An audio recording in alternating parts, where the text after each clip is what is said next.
Merhaba arkadaşlar, kanalıma tekrar hoş geldiniz. Bugün sizlerle yine çok tatlı bir örgü modeli yapımı paylaşacağım. Modelimin yapımında kartopunun bebe yününü kullanacağım. Siz farklı iplerde tabii ki tercih edebilirsiniz. Hem yelek modellerinde hem battaniye modellerinde bu modeli kullanabilirsiniz arkadaşlar. Modelim tonus tekniğiyle yapılmış bir model. Yine 3 numara tonus tığ kullanacağım. İp olarak da kartopunun dediğim gibi bebe yününü kullanacağım. Hemen şöyle yakından renklerimi göstereyim. Bakın renklerim böyle çok tatlı. Evet, çok tatlı bir sarı ve pembem var. Çok böyle uçuk tatlı bir renk her ikisi de. Ve bakalım ikisi birlikte nasıl duracak. Evet, modelimin yapımına sarı ipimi alarak şöyle modelime başlıyorum. Yine her zamanki gibi zincir çekerek şöyle modelimize başlayalım. Başlangıç zincirimi çektikten sonra diğer zincirlerimi daha gevşek olarak çekiyorum ki örgümün alt kısmı toplamasın ve batarken zorluk yaşamayalım diye.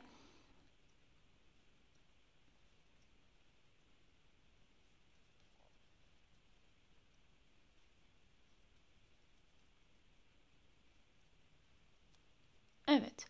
Şimdi ben şöyle 17 ilmek üzerinden modelimin yapımına başlayacağım. Modelinizi tek sayılar üzerine kurduğunuzda tam denk geliyor. Hemen şöyle her bir zincirimin içerisinden bir tane ilmek çıkartarak modelime başlıyorum.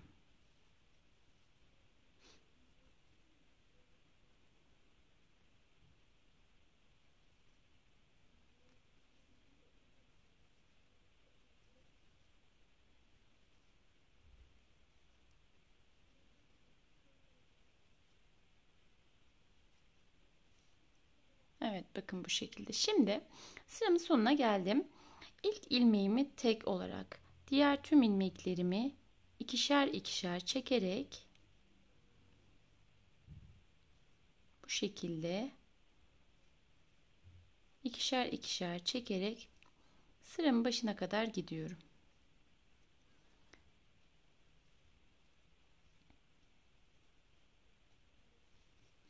Modelimi kurabilmem için 2 sıra bu şekilde örmem gerekiyor. Bu birinci sıramda tamamlamış oldum.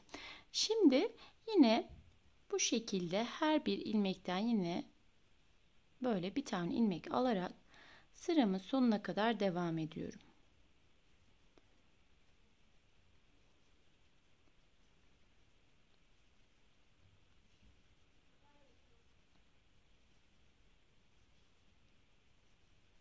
Sıramın sonuna geldim. Bakın son ilmeğim var. Son ilmeğimi bu şekilde iki dalına birden batarak alıyorum ki daha düzgün çıksın kenar kısmı diye. Şimdi ilk ilmeğimi tek olarak, diğer ilmeklerimi 2 çekerek sıramın başına kadar devam ediyorum.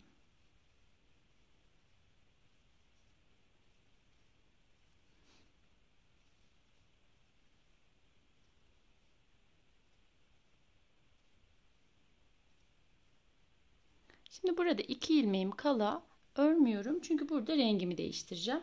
Hemen burada pembe ipimi alıyorum. Şöyle pembe ipimi aldım. Ve rengimi değiştiriyorum bu şekilde. Şimdi hemen bu birinci ilmeğim oluyor. Yanındakini de yine şunu da şöyle yapalım ki çıkmasın. Tabii ki siz böyle yapmayın. Bağlayarak yapın ki daha garanti olsun, sağlam dursun. Hemen ikinci ilmeğimi de bu şekilde ördükten sonra arkadaşlar bakın 2 sıra örmüştüm. Şimdi tığımın başını bir tane doladım. Üçüncü ilmeğimde bakın bu üçüncü ilmeğimin hemen buna değil bunun bir altındakine batıyorum. Ve buradan bir tane ilmek alıyorum. Tekrar tığın başını doladım. Ve buradan tekrar bir ilmek daha aldım. Böylece buraya ikili bir fıstık yapıp bu şekilde kapattım. Şimdi kapattıktan sonra arada yine 2 ilmeğimi öreceğim. Şunu da şu şekilde atlatalım. Bakın pardon 2 değil arkadaşlar. Bir ilmeğimi ördüm. Şimdi aynı işlemi tekrar yapıyorum. Tığımın başını doladım. Sıradaki ilmeğimin kendine değil hemen bir altındakine bu şekilde battım. Bir ilmek aldım. Tekrar tığın başını doladım. Ve buradan bir ilmek aldım. Şimdi Bu şekilde kapattım. Bir sonrakini düz olarak örüyorum. Tığın başını bir tane doladım. Buna değil, hemen bir altındakine bu şekilde batıyorum. 1 ve 2. İkili fıstık yapıyorum ve bu şekilde kapattım. Zincir çekmiyorum. Hemen sıradakini düz olarak örüyorum ilmeğimi. Bu şekilde birine fıstık yapıyorum, birine yapmıyorum. Sıramın sonuna kadar aynı işlemi yaparak devam ediyorum.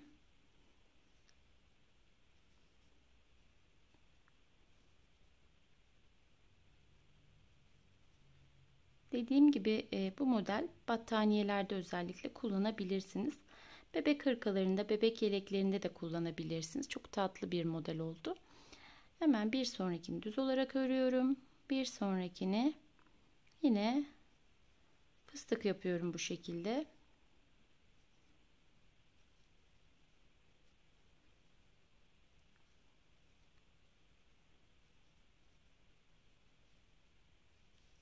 Şimdi sıramın sonunda 2 tane ilmeğim var. Bunları yine bu şekilde örüp sıramı tamamladım. Yani kenarlarda 2'şer tane kenar ilmeği bırakmış olduk. Şimdi ilk ilmeğimi tek olarak, diğer ilmeklerimi 2'şer 2'şer çekerek sıramın başına kadar gidiyorum.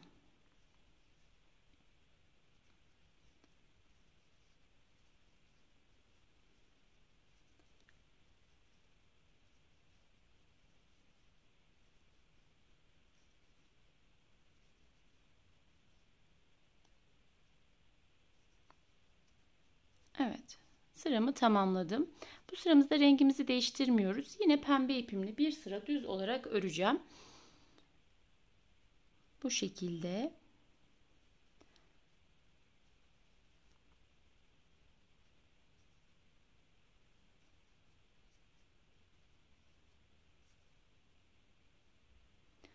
Yavaş bir şekilde anlatmaya çalışıyorum. Umarım anlaşılır bir şekilde anlatabiliyorumdur.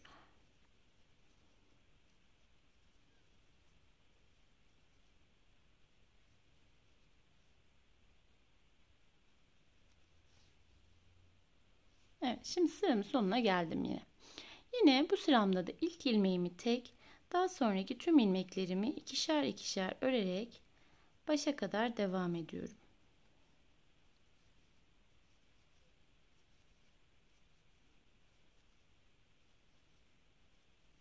Şimdi burada 2 ilmeğim kalıncaya kadar geldim. Burada bıraktım ve rengimi değiştiriyorum. Şimdi tekrar sarı ipimi aldım. Bu şekilde rengimi değiştirdim.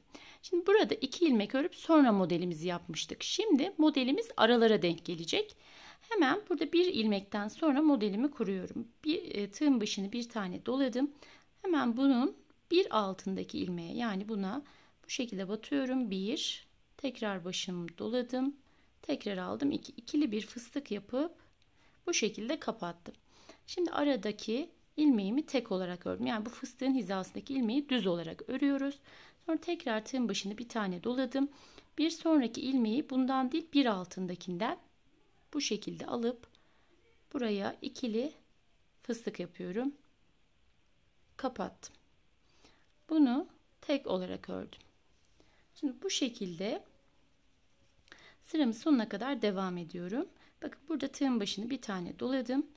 Buna dokunmuyorum. Bunun altındakine.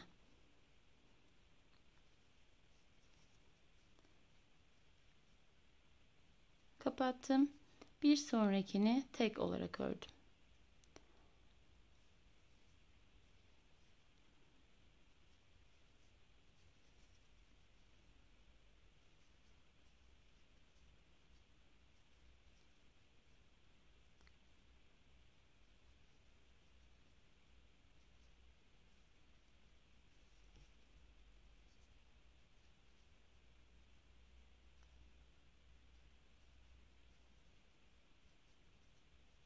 Evet, sıramın sonuna kadar aynı işlemi yaparak sıramı tamamlıyorum.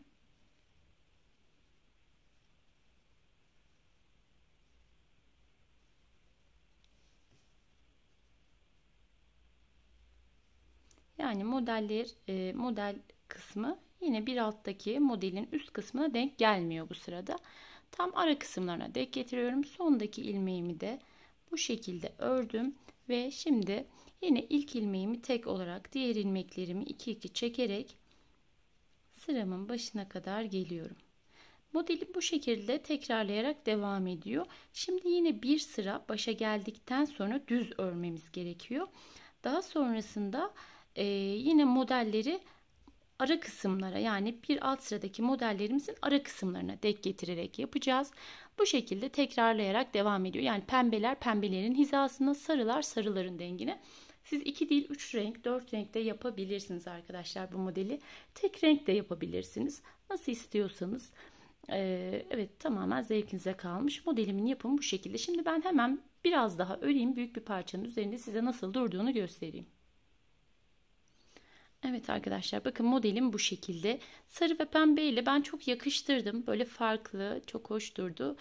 Uçuk pastel renkler olduğu için de bilmiyorum, ben çok beğendim. Umarım sizler de beğenmişsinizdir.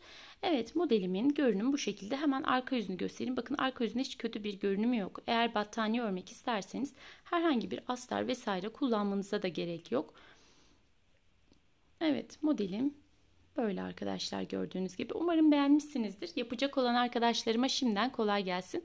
Hoşça kalın. Başka videolarda görüşmek üzere.